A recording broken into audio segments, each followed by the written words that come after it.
Hello all students. आज हम लोग फिर से लेक्चर 4 में हम लोग बुक का भी कुछ क्वेश्चन देख लेते हैं। 10 क्वेश्चन हमने अ, आपके स्क्रीन पर रखा है। इस 10 क्वेश्चन को हम लोग देखते हैं कि इसका क्या आंसर होगा। ठीक है, देखते हैं 5 चैप्टर्स में से ये क्वेश्चन लिया गया है और इनमें से हम कितना क्वेश्चन को सॉल्व कर पाते हैं। तो तुम लोग जो है वीडियो को पॉज करके पहले खुद आंसर दोगे, फिर हमारे आंसर को पहले मतलब देखोगे। क्या है, what was that our ancestors satisfied with, कि वो क्या था जिससे हमारे एंसेस्टर्स, हमारे पूर्वज, है ना, हमारे पूर्वज जो थे वो सेटिस्फाइड थे, संतुष्ट थे, है ना। वो क्या चीज था जिससे हमारे पूर्वज जो थे वो संतुष्ट थे। तो वो कौन सी चीज थी? तो याद करो कि वो था स्मॉल विलेजेस। हम लोगों ने पढ़ा था ना, आई थिंक पैराग्राफ हम लोग पढ़े थे 6 या 7 में या 4 में पढ़े थे शायद, है ना। क्या पढ़े थे कि हमारे पूर्वजों ने हमें शहर में रहने के लिए मना किया, है ना। उन्होंने कहा कि बड़े जो शहर होते हैं, जो लार्ज सिटीज होते हैं, large cities were a snare and useless encumbrances, कि बड़े जो शहर होते हैं वो एक स्नेर होता है, एक जाल होता है, एक भ्रम होता है ना, एक बेकार का एक बोझ होता है जिसमें लोग फंस जाते हैं, उस भ्रम में, उस जाल में फंस जाते हैं, है ना। और जो गरीब लोग होंगे, है ना, poor man would not be happy in them, जो गरीब लोग होंगे वहां पर खुश नहीं रह पाएंगे। ठीक है, क्यों? क्योंकि उन्होंने आगे रीजन ही बताया, for there would be gangs of thieves, robbers and prostitutions who loot us, who loot them। जो वहां पर रॉबर्स होगा, डाकू होंगे, डकैत होंगे, प्रोस्टिट्यूशंस फैलेंगे वहां पे, वाइस फ्लरिशिंग मतलब कि फैलती फूलेगी, है ना। और वहां पर जो है the poor the poor man would be robbed by the rich man. ऐसा पढ़े थे ना हम लोग कि वहां पर गरीब लोगों को, अमीर लोगों को लूटा जाएगा। That was the reason our forefathers were satisfied with small villages. यही कारण था कि हमारे जो पूर्वज थे उसे छोटे से गांव से ही मतलब कि लगाव था, वो छोटे से गांव से ही संतुष्ट थे। वो बड़े शहर में रहना नहीं चाहते थे। ठीक है, उन्होंने बड़े शहरों को अच्छा नहीं माना। तो यहाँ पर वही क्वेश्चन है कि what was that our ancestor satisfied with, तो वो था स्मॉल विलेजेस। ठीक है, नेक्स्ट क्वेश्चन देखते क्या है। नेक्स्ट है, which one of the flowing, निम्नलिखित में कौन सा, is the autobiography of Mahatma Gandhi, कौन महात्मा गांधी की आत्मकथा है। ऑटोबायोग्राफी का मतलब होता है आत्मकथा, एक होता है बायोग्राफी, है ना, बायोग्राफी। तो बायोग्राफी का मतलब होता है जीवनी या कथा, है ना। और ऑटोबायोग्राफी मतलब खुद से लिखा है वो जीवनी। तो यहाँ पर उसका क्या नाम था, उसका नाम था माई एक्सपेरिमेंट्स विथ ट्रूथ। इन्होंने, गांधी जी ने इसको खुद लिखा था, ये गांधी जी की आत्मकथा थी, यही उनकी ऑटोबायोग्राफी थी। ठीक है, चलो नेक्स्ट क्वेश्चन देखते हैं क्या। नेक्स्ट है, according to doctor Zakir Hussain, doctor Zakir Hussain के अकॉर्डिंग, डॉक्टर जाकिर हुसैन के अनुसार, dash is a prime instrument of national character, राष्ट्र के चरित्र के लिए, राष्ट्र के स्वभाव के लिए कौन है वो चीज जो एक मुख्य शस्त्र है, एक मुख्य इंस्ट्रूमेंट है, एक मुख्य हथियार है। वो कौन सी चीज है वो?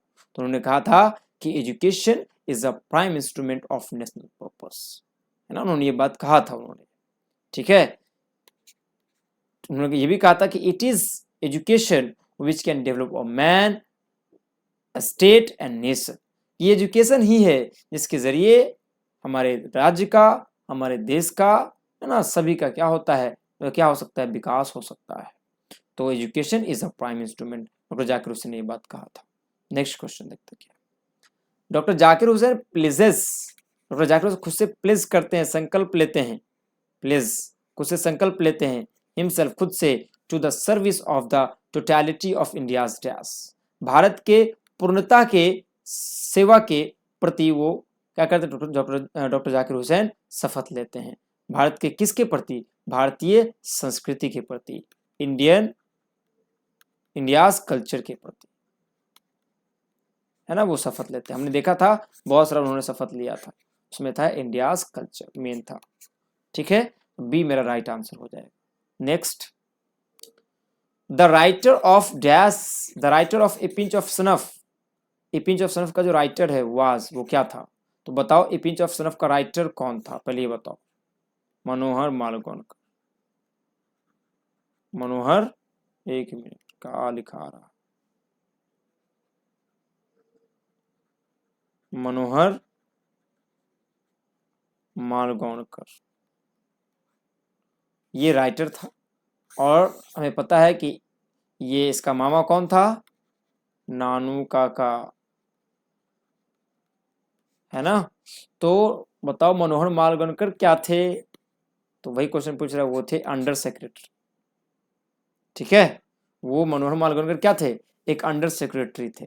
नेक्स्ट चलो क्या है, हु वाज वेटिंग, कौन इंतजार कर रहा था या कर रहे थे, कर रही थी, on the platform when the train came in, जब ट्रेन आया तो प्लेटफॉर्म पर इंतजार कौन कर रहा था? तो वो था मनोहर मालगोनकर। मनोहर मालगोनकर। नानू काका के आने का इंतजार कहाँ कर रहे थे? वो प्लेटफॉर्म पर कर रहे थे। मतलब नरेटर, नरेटर कौन? मनोहर मालगोनकर। तो मनोहर मालगोनकर कौन है? कथावाचक है। कथा कौन सुना रहे थे कहानी में? मनोहर मालगोनकर। तो उसी को नरेटर कहते हैं, कथावाचक कहते हैं। तो हो जाएगा इसका नरेटर। नरेटर इंतजार कर रहा था कहाँ पर? प्लेटफॉर्म पर। नेक्स्ट क्वेश्चन क्या है, Martin Luther king junior delivered the speech in dash hall. Martin Luther king junior जो है, उन्होंने अपने स्पीच किस हॉल में डिलीवर किया, किस हॉल में दिया? मार्टिन लूथर किंग जूनियर का स्पीच का नाम क्या बताओ? I have